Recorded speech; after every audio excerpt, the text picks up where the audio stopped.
Now, we're in the present. And as such, on the 30th anniversary of John's death, a beaten down and aged Tommy walks into the park. He looks at the bench by the entrance of the park where he once sat alongside Greg. This brings back memories of that day for him as he continues to walk down the path towards where I am. As he walks up to the embankment of the lake where I am, he starts to remember all the heart-wrenching stuff that went down here 30 years ago. As Tommy stands by the lake edge, I sit up on the bench. I say, very irritated, "Can't someone just wait around to die in peace?" As Tommy turns towards me, flickers of recognition cross his face, and he asks if it's me. "Tommy?" I reply. As I get off of the bench and walk towards Tommy, he's asking me how long has it been since we last saw each other, and I reply, "About 5-6 months. How have you been?" As Tommy explains to me about how he got released shortly after I escaped, but that life after I escaped got much worse than in the 25 years he was in that place. I just can't help but think I made things worse.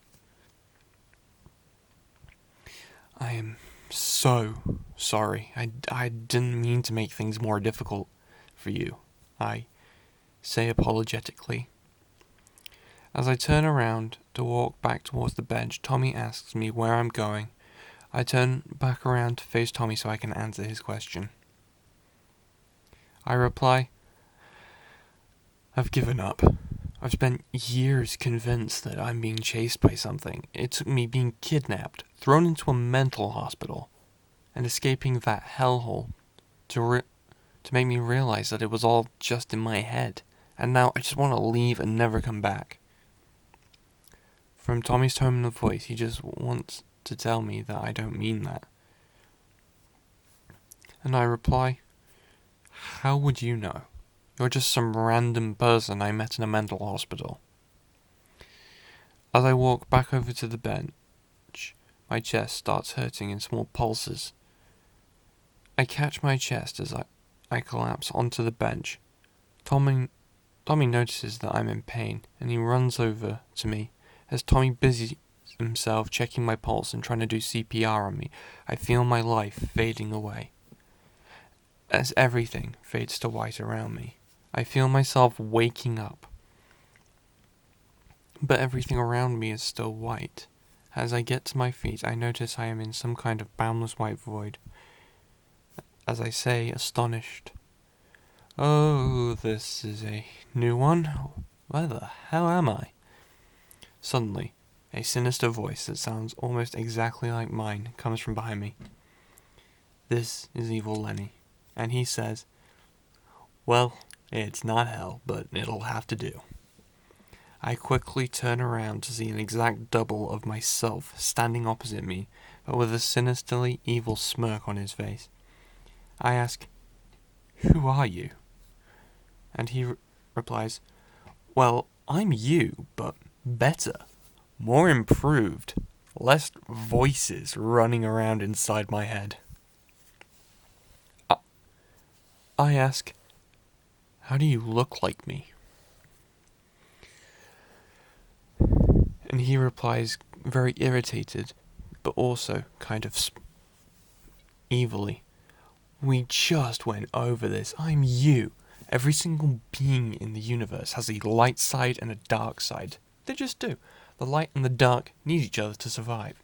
And I am your dark side, which is why I'm more handsome than you are." I just look confused as I ask, "Where are we?" And he replies, "This is the veil between life and death. I keep telling them that they need to make this place look less like the heaven waiting room and a little more sinister, but they never listen to me." I ask, "Why am I here?" And Evil Lenny replies with, "Because you're dying.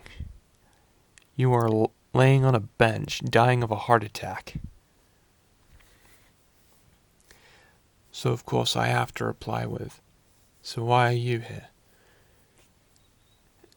And he says, "Well, I'm here because you are going to die. But when your body gets resuscitated, I'll return in your place. You need to die so that I can live." I just look shocked as I tell him, "You're psychotic."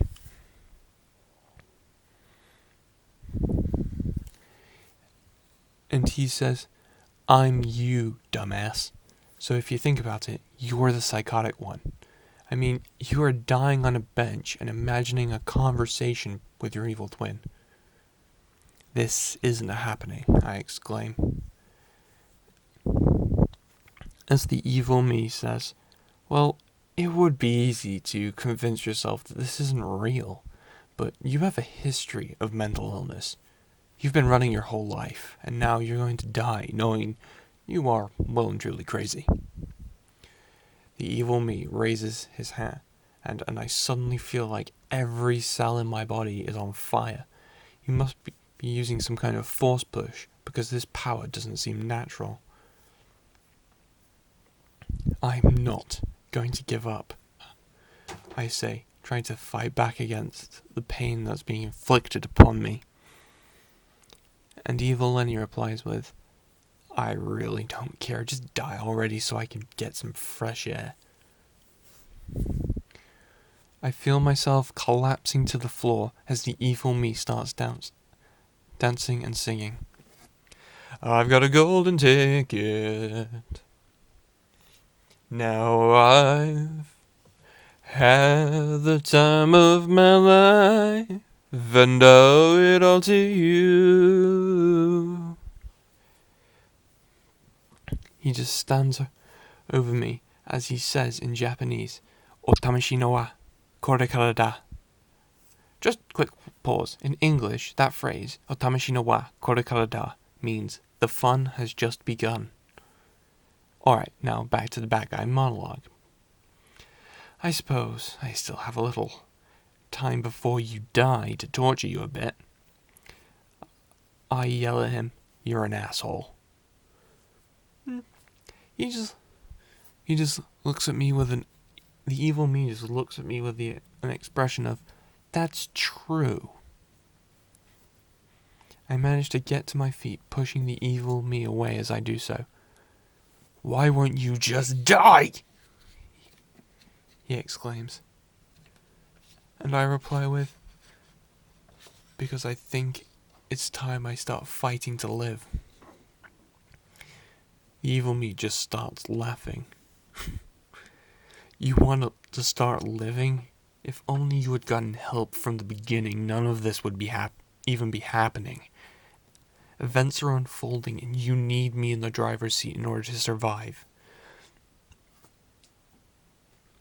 I reply to that with, "I'm tired of running, so piss off, so I can start living." I raise my hand, just like my evil self did, in some kind of forced choke fashion, and the evil me starts to choke and fall to the floor. I tell him, "You're not the only one who can use this place for an advantage." As my evil self starts fading away, a blinding white light starts to surround me, and the next thing I know, I gasp awake on the bench by the lake. Tommy is standing right next to me. The look on his face tells me that I really just died, and he's asking me if I'm okay and what just happened. I tell him, "I'm okay. I think I just needed to fight my demons head on. It turns out that a lot of my issues were in my head all along, and I just needed a way to process them. And for the first time, I think I'm going to be okay." As Tommy and I say goodbye, unaware that we'll never see each other again, we acknowledge the fact that the past is catching up to us, and that we need to be prepared for whatever comes our way next. As for me, the first part of my story may be over, but the next chapter is ready to begin.